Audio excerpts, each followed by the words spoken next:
എനിക്ക് സിസ്റ്ററിനേക്കാൾ എനിക്ക് വിളിക്കാൻ തോന്നുന്ന അമ്മ എന്നാണ്. എവിടെയാണ് ഒരു ദൈവവിളി ഉണ്ടായത്? ആത്മീയമായി ഒരു ദൈവവിളി ഉണ്ടാവുന്നതാണ്. എനിക്ക് സ്ത്രീകളെ, കുഞ്ഞുങ്ങളെ, അമ്മമാരെ സംരക്ഷിക്കണം. അപ്പം അങ്ങനെയാണ് എൻ്റെ വീട്ടിൽ ഞാൻ പറയുന്നു. വീട്ടുകാരെല്ലാം എതിർക്കുന്നു. പല പ്രാവശ്യം പറഞ്ഞു, എല്ലാവരും എതിർത്തു. ഞാൻ എന്നിട്ട് രണ്ടും കൽപ്പിച്ച് ഞാൻ ആ കോൺവെൻറ്റിൽ നിന്ന് പോന്ന് ഞാൻ എൻ്റെ വീട്ടിലേക്ക് വന്നു. എൻ്റെ സിസ്റ്റേഴ്സ് എൻ്റെ കൂടെ വന്നു, എന്നെ അവിടെ കൊണ്ടുവന്നാക്കി. പക്ഷെ അപ്പം എല്ലാവരും കരയുമായിരുന്നു. ഭയങ്കര കരച്ചിൽ വീട്ടിൽ. എനിക്കിപ്പോഴെനിക്ക് ചിന്തിക്കാൻ പോലും പറ്റില്ല. അവരുടെ മാനസിക നില തെറ്റിയത് കൊണ്ടാണ്. പക്ഷെ ആ അവസ്ഥയിലും കുഞ്ഞിനെ കൈവിട്ട് കളയാതെ ആ അമ്മ ആ കുഞ്ഞിനെ കൈവിട്ട് കളഞ്ഞില്ല. അവൾ അത്രയും ചേർത്ത് പിടിച്ചു. പക്ഷെ ഈ അമ്മ മനസ്സുരോഗിയായിട്ട് പോലും ആ കുഞ്ഞിനെ ചേർത്ത് പിടിച്ച അവരുടെ ആ സ്നേഹം അവരിപ്പോഴും ഉണ്ട്. ലോക്ക്ഡൗൺ ആണ്, ആരും പുറത്തിറങ്ങില്ല. അങ്ങനെ ആ സമയത്താണ് കുട്ടിയെ കിട്ടുന്നത്. പക്ഷെ എനിക്ക് ഒരു പേടിയും തോന്നില്ല. ഞാൻ ഓർത്ത് ദൈവം സൃഷ്ടിച്ച ഒരു കുഞ്ഞ്, ദൈവത്തിന്റെ മുഖമുള്ള ഒരു കുഞ്ഞ് ശരിക്കും ഈശ്വരനാണ് ആ കിടക്കുന്നത്. എനിക്ക് അങ്ങനെയാണ് തോന്നിയത്. നമ്മുടെ തെക്കൻ കേരളം, കൊല്ലം ജില്ലയൊക്കെ മതസൗഹാർദ്ദത്തിന്റെ ഏറ്റവും വലിയൊരു ഒരു കൂട്ടായ്മയാണ്. കാരണം ഇവിടെ ജാതി മത ഭേദമന്യാണ് സ്നേഹികത്ത് എല്ലാവരും കടന്നു വരുന്നത്.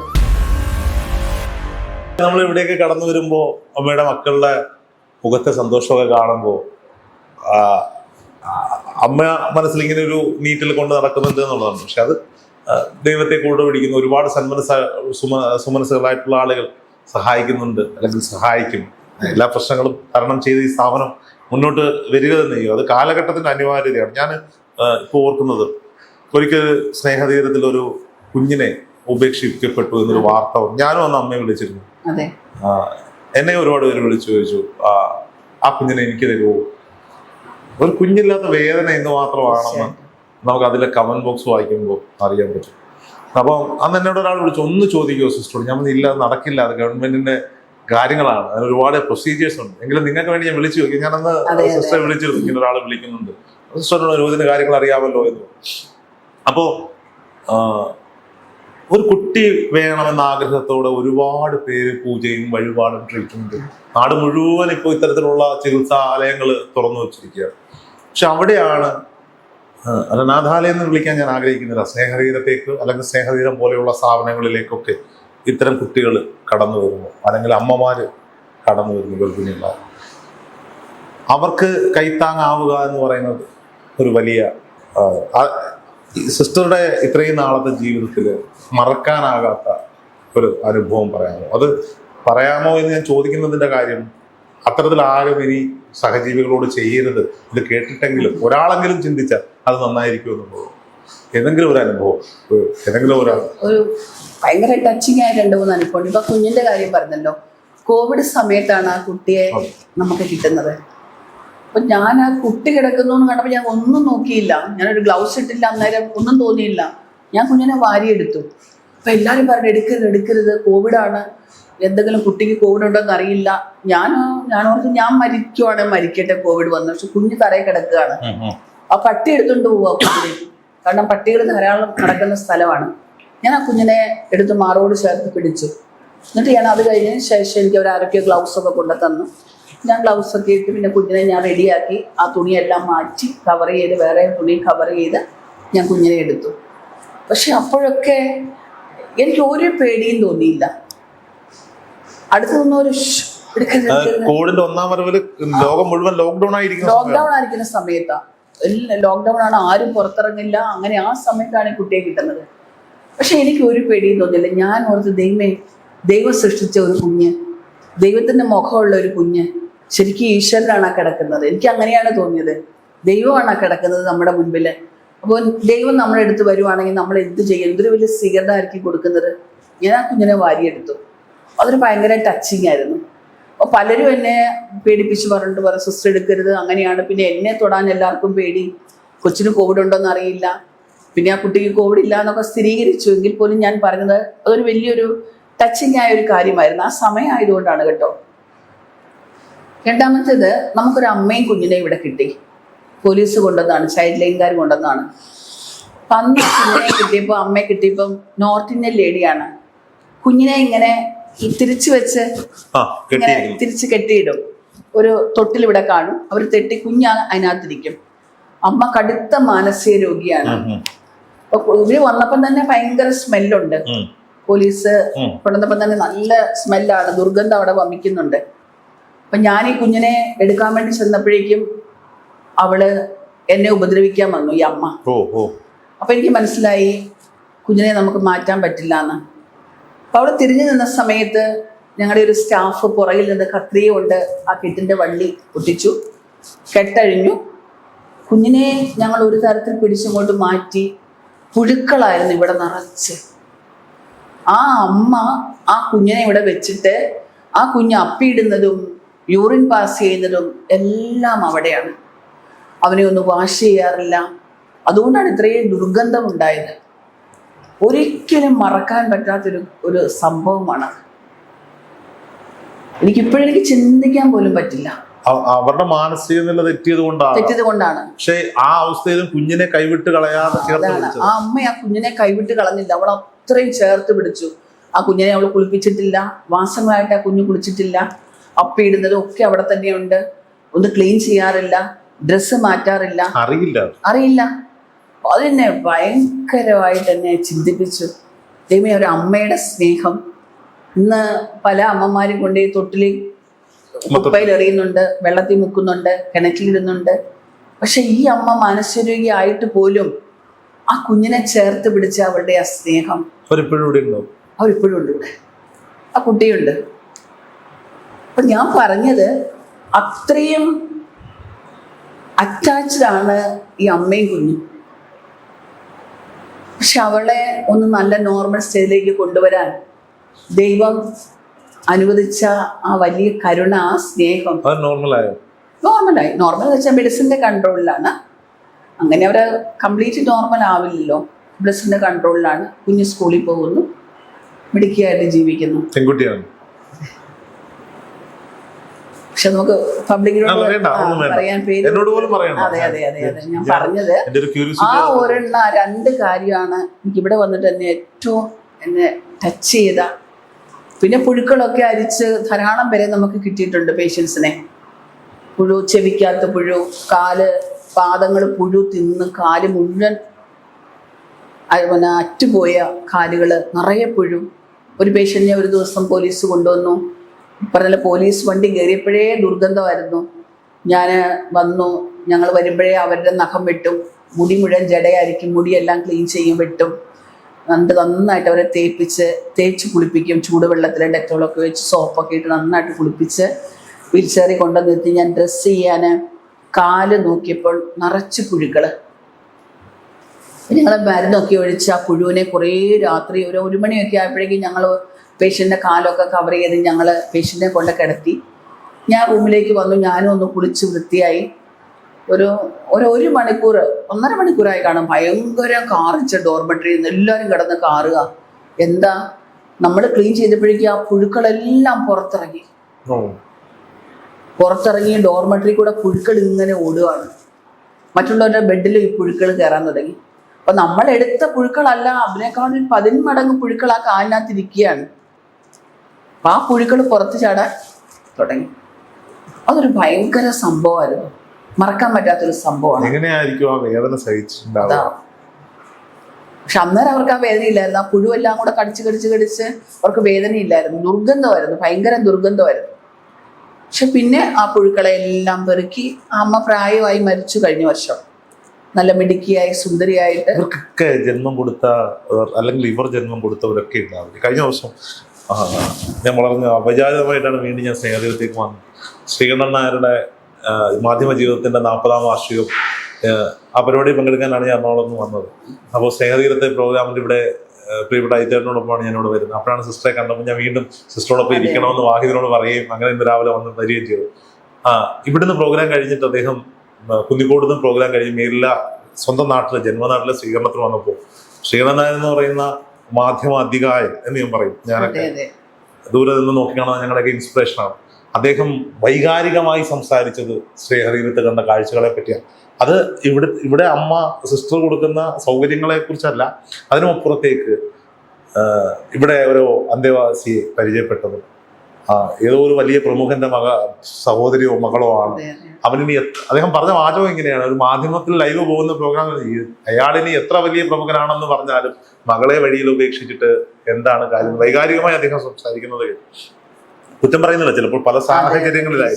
അപ്പൊ ഞങ്ങളുടെയൊക്കെ മനസ്സിൽ, എറണാകുളത്തൊക്കെ താമസിക്കുന്നവരുടെ മനസ്സിൽ തട്ടുന്ന, ഞാനിത് ക്യാമറയ്ക്ക് മുമ്പിൽ അമ്മയോട് പറഞ്ഞു, ക്യാമറ ഓഫ് ചെയ്തപ്പോൾ ഞാൻ പറഞ്ഞ കാര്യമാണ്, എങ്കിലും ഞാൻ ഒന്നുകൂടി പറയാം. കാഴ്ച നോർത്ത് ഇന്ത്യയിൽ നിന്ന് വലിയ മാഫിയ സംഘങ്ങൾ, അമ്മയെയും കുഞ്ഞിനെയും ഒക്കെ അടക്കം വലിയ ഭിക്ഷാടന മാഫിയ കൊച്ചിയിലെ തിരുവോരങ്ങളിൽ കാണാം. സിസ്റ്റർ അതിലേക്കൂടെ സഞ്ചരിക്കുമ്പോഴൊക്കെ കാണുന്നുണ്ടാകും. കുട്ടികളെയാണ് ഇവര് ഭിക്ഷാടനത്തിന് ടൂളായിട്ട് ഉപയോഗിക്കുന്നത്. എല്ലാം ഒരു 6 മാസം മുതൽ 2 വയസ്സ് 3 വയസ്സ് വരെയുള്ള കുട്ടികളെ ഭാണ്ഡത്തിൽ കെട്ടി ഒരുപാട് യൂട്യൂബേഴ്സും ചാനലുകാരും ഒക്കെ വാർത്തകൾ ചെയ്തിട്ടുണ്ടെങ്കിൽ ഒരു പ്രയോജനവും ഇല്ല. നിങ്ങളെ പോലെയുള്ളവർ അതിനകത്തുകൂടി ഒരു ഇനിഷ്യേറ്റീവ് എടുക്കണം. എൻ്റെ ഭാഗത്തുനിന്നുള്ള റിക്വസ്റ്റാണ്. സർക്കാരുമായി സംസാരിച്ച് അവരെ ഏറ്റെടുക്കാൻ പറ്റില്ല, കാരണം അവർക്ക് അമ്മയും കുട്ടികളും. ഞാൻ എൻ്റെ ഭാര്യ സ്കൂളിൽ അധ്യാപികയാണ്.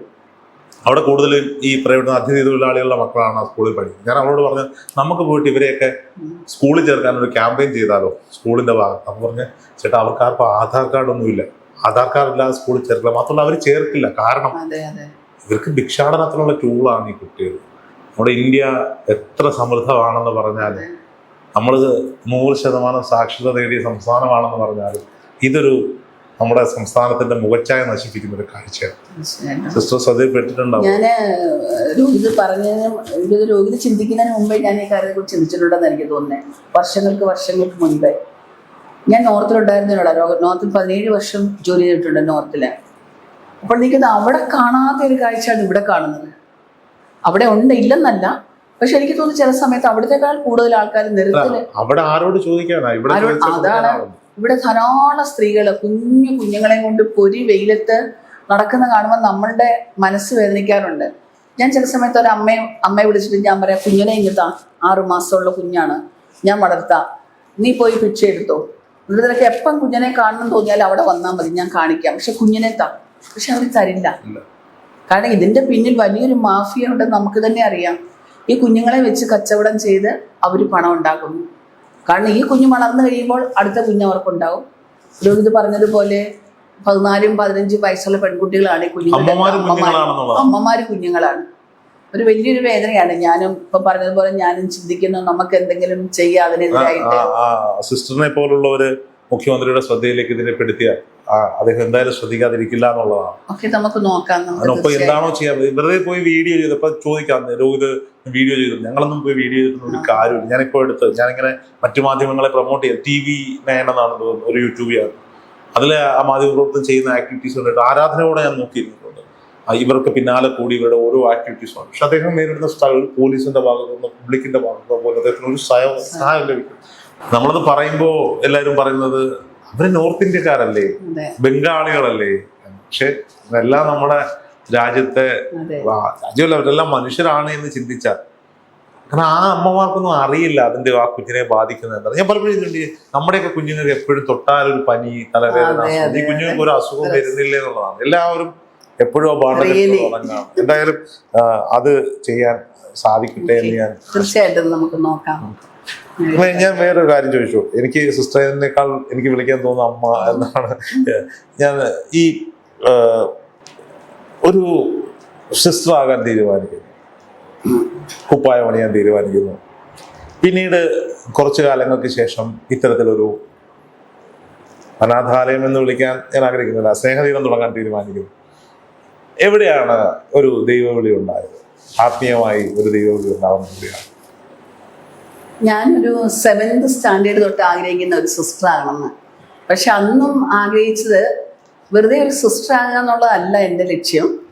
ഞാൻ അന്ന് പുറത്തൊക്കെ എൻ്റെ അമ്മയൊക്കെ പറഞ്ഞു കേട്ടിട്ടുണ്ട്, മരച്ചുവട്ടിലാണ് കുട്ടികളെ പഠിപ്പിക്കുന്നത്, അവരെ പഠിപ്പിക്കാൻ ആരുമില്ല, അതുപോലെ അവർക്ക് ഭക്ഷണം ഉണ്ടാക്കി നന്നായിട്ട് കൊടുക്കാൻ ആരുമില്ല, അവർ രോഗികളായാലും അവരെ ശുശ്രൂഷിക്കാൻ ആരുമില്ല. അപ്പം ധാരാളം ആളുകൾ കേരളത്തിൽ നിന്ന് നോർത്തിലൊക്കെ പോയിട്ട് അവരെ ഇങ്ങനെ നോക്കുന്നുണ്ട്. അപ്പം എൻ്റെ ഉള്ളിൽ ഇങ്ങനെ കിടപ്പുണ്ട് അതിങ്ങനെ.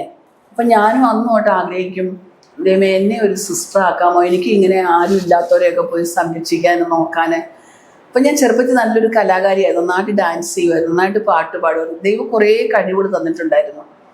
അപ്പം ഞാനിങ്ങനെ 10ാം ക്ലാസ് കഴിയുമ്പോഴത്തെ സിസ്റ്ററാണെന്ന് പറയുമ്പോഴേക്കും എൻ്റെ ഫാദർ വലിയൊരു രാഷ്ട്രീയ പ്രവർത്തകനാണ്, കോൺഗ്രസിൻ്റെ ഒരു വലിയ നേതാവായിരുന്നു ഞങ്ങളുടെ ആ നാട്ടിൽ.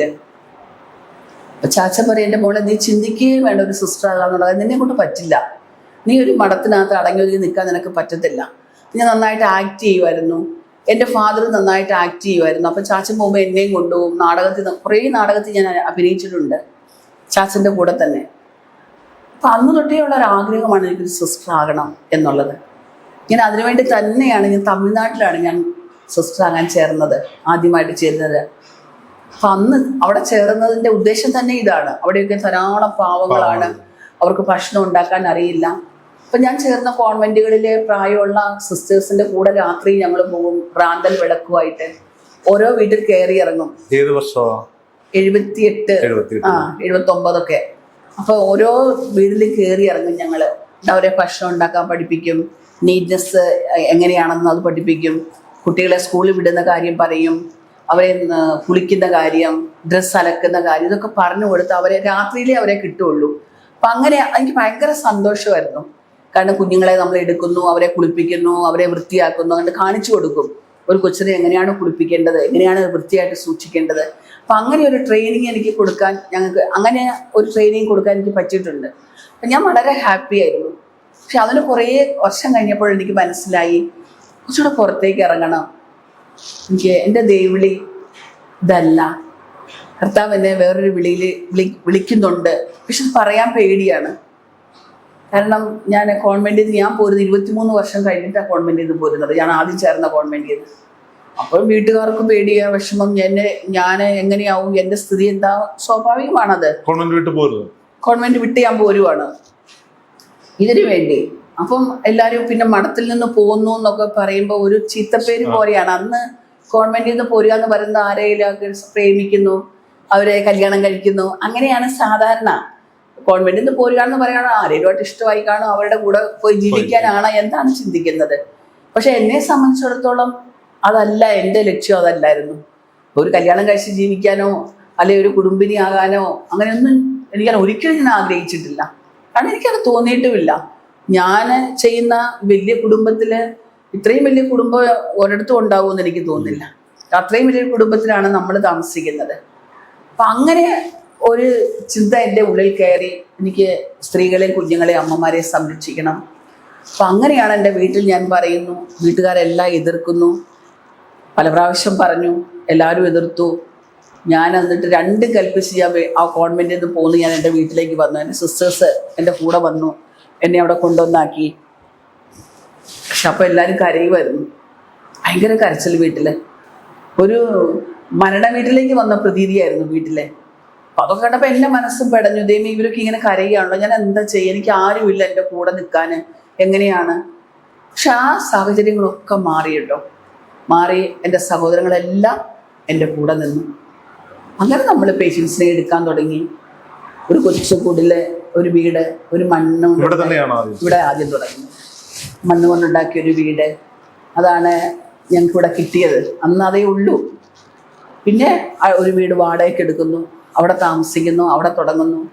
പക്ഷെ ഞാൻ പറഞ്ഞല്ലോ, കർത്താവിനോട് അന്ന് ഞാൻ പറയുന്നത്, കർത്താവേ നീ എൻ്റെ കൂടെ ഉണ്ടാകണേ, നീ എൻ്റെ കൂടെ ഉണ്ടെന്ന് ഉറപ്പുണ്ടെങ്കിൽ ഞാൻ ഇറങ്ങാം. പക്ഷെ ദൈവത്തിൻ്റെ ആ ഉറപ്പാണ് എന്നെ ഇവിടം വരെ എത്തിച്ചത്. ഇപ്പോഴും എൻ്റെ കൂടെ നടക്കുന്ന ദൈവം എന്നെ ഞാനെപ്പോഴും കർത്താവിൻ്റെ കയ്യിൽ മുറുകെ പിടിക്കും. ഞാൻ ഈശ്വരൻ്റെ കൈ മുറുകെ പിടിക്കും. ഞാൻ കൈ വിടത്തേ ഇല്ല എവിടെ പോയാലും. ഇപ്പം എവിടെയെങ്കിലും എന്തെങ്കിലും പ്രശ്നം ഉണ്ടെങ്കിൽ ഞാൻ മുറുകെ പിടിക്കാൻ പറയും, എൻ്റെ കൂടെ ഉണ്ടാവണേ, എന്നെ കൈവിടല്ലേ, എനിക്ക് വേറെ ആരുമില്ല. ഞാൻ എപ്പോഴും തമ്പുരാനോട് പറയുന്ന കാര്യമാണ്, എനിക്ക് വേറെ ആരുമില്ല, നീ മാത്രമേ ഉള്ളൂ. പക്ഷെ ദൈവം എത്രയോ വിശ്വസ്തനാണെന്നറിയാവോ. ദൈവത്തിൻ്റെ സ്നേഹം ഇത്രയും അനുഭവിക്കാൻ പറ്റുന്ന ഒരു സർവീസ് മേഖല വേറെ ഒന്നുമില്ല. അത്ര മാത്രം നമുക്ക് ദൈവത്തെ അനുഭവിക്കാൻ പറ്റും, ദൈവത്തിൻ്റെ സ്നേഹം അറിയാൻ പറ്റും. ആ ഒരു സ്നേഹവും ആ ഒരു കരുണയും ഒക്കെയാണ് എന്നെ താങ്ങി നിർത്തുന്നത്. എന്തായാലും സിസ്റ്ററെ, ഇത്രയും സമയം നമ്മളോട് സ്പെൻഡ് ചെയ്തതിൽ വളരെ സന്തോഷമുണ്ട്. പ്രേക്ഷകരോടാണ്, സ്നേഹതീരത്തിൽ 230ഓളം അംഗങ്ങൾ, കുടുംബാംഗങ്ങളുള്ളൊരു വലിയ കുടുംബമാണ്. നമ്മളൊക്കെ ക്ഷേത്രങ്ങളിലും മറ്റു കാര്യങ്ങളിലും ഒക്കെ പൂജകളും മറ്റും ഒക്കെ ചെയ്യാറുണ്ട്, അല്ലെങ്കിൽ ആരാധനാലയങ്ങൾ, പള്ളികളിലും ഒക്കെ ചെയ്യാറുണ്ട്. അതിനോടൊപ്പം, അതൊന്നും ചെയ്യേണ്ടെന്നല്ല, അതിനോടൊക്കെ ഒപ്പം ഇവർക്കൊക്കെ വേണ്ടി എന്തെങ്കിലുമൊക്കെ ചെയ്യാൻ സാധിച്ചാൽ അത് ദൈവം ഏറ്റവും കൂടുതൽ ഇഷ്ടപ്പെടുന്നത് അതുകൂടി ആയിരിക്കും എന്നുള്ളതാണ്. അപ്പോൾ നിങ്ങളുടെ സന്തോഷങ്ങളിലും ഒക്കെ സ്നേഹതീരത്തെ കുടുംബാംഗങ്ങളെ കൂടി ഓർക്കുക. സ്നേഹതീരത്തിൻ്റെ കോൺടാക്ട് നമ്പർ ഞാൻ ഡിസ്ക്രിപ്ഷനിൽ കൊടുക്കാം. നിങ്ങൾ സ്നേഹതീരത്തിൽ ബന്ധപ്പെടുക. ഇവിടുത്തെ നിങ്ങളുടെ ജീവിതത്തിലുണ്ടാകുന്ന ആഘോഷങ്ങളൊക്കെ സ്നേഹതീരത്തെ അമ്മമാർക്കൊപ്പം അല്ലെങ്കിൽ സ്നേഹതീരത്തെ കുഞ്ഞുങ്ങൾക്കൊപ്പം ആ സന്തോഷം പങ്കിടാനുള്ള അവസരങ്ങളൊക്കെ ഉണ്ട്. അപ്പോൾ എന്തെങ്കിലുമൊക്കെ ചെയ്യാൻ ആഗ്രഹിക്കുന്നവർ സ്നേഹതീരത്തിൻ്റെ നമ്പറിൽ കോൺടാക്ട് ചെയ്യുക, വരിക, ഇവരെയൊക്കെ കാണുക, ഇവരുടെയോടൊക്കെ ഒപ്പം ഇവരുടെ സന്തോഷങ്ങളിലൊക്കെ പങ്കിടുക എന്നുള്ളതാണ്. സിസ്റ്റർ, ഇനിയും ഞങ്ങൾ വരും. Okay, thank you so much. ഒരു ചാൻസ് തന്നതിന്, ഞങ്ങളെ ഓർത്തതിന്. തീർച്ചയായിട്ടും നമ്മുടെ തെക്കൻ കേരളം, കൊല്ലം ജില്ലയൊക്കെ മതസൗഹാർദ്ദത്തിൻ്റെ ഏറ്റവും വലിയൊരു ഒരു കൂട്ടായ്മയാണ്. കാരണം ഇവിടെ ജാതി മത ഭേദമന്യാണ് സ്നേഹതീരത്ത് എല്ലാവരും കടന്നു വരുന്നത്. ജാതിയില്ല, മതമില്ല, ഭാഷയില്ല. ഞാൻ ഒരു കാര്യം പറഞ്ഞോട്ടെ. ഞാനന്ന് അമ്മയെ വിളിക്കാൻ വന്ന കാര്യം പറഞ്ഞു. ഞാനും നമ്മുടെ CPM-ന്റെ LC സെക്രട്ടറി, ഉപദേശ സമിതിയുടെ പ്രസിഡന്റ് കൂടിയായ തുളസീധരൻ പിള്ളയും കൂടിയാണ് വിളിക്കാൻ വരുന്നത്. ഞാനത് പറയുകയാണ്. കാര്യം ആരെങ്കിലുമൊക്കെ അത് മാതൃകയാക്കാൻ പറ്റിയാൽ വളരെ നന്നായിരിക്കും. ഞങ്ങളിവിടെ വരുമ്പോൾ സിസ്റ്റർ പരിപാടിക്ക് വിളിക്കുന്നത്. എനിക്ക് തോന്നുന്നു സപ്താഹത്തിന്റെ 2ാമത്തെ ദിവസമാണ്, 3ാമത്തെ ദിവസമാണ് ഈ പരിപാടി നടക്കുന്നത്. ഞങ്ങളുടെ ക്ഷേത്രത്തിൽ സപ്താഹ യജ്ഞമാണ്, മാതൃപൂജയാണ്. സ്നേഹതീരത്തിൽ നിന്ന് കുറച്ച് അമ്മമാരെ ഈ പ്രോഗ്രാമിൽ പങ്കെടുക്കാൻ വേണ്ടി വരണമെന്ന് പറഞ്ഞു. അമ്മ അത് 2 കൈ നീട്ടി സമ്മതിച്ചു.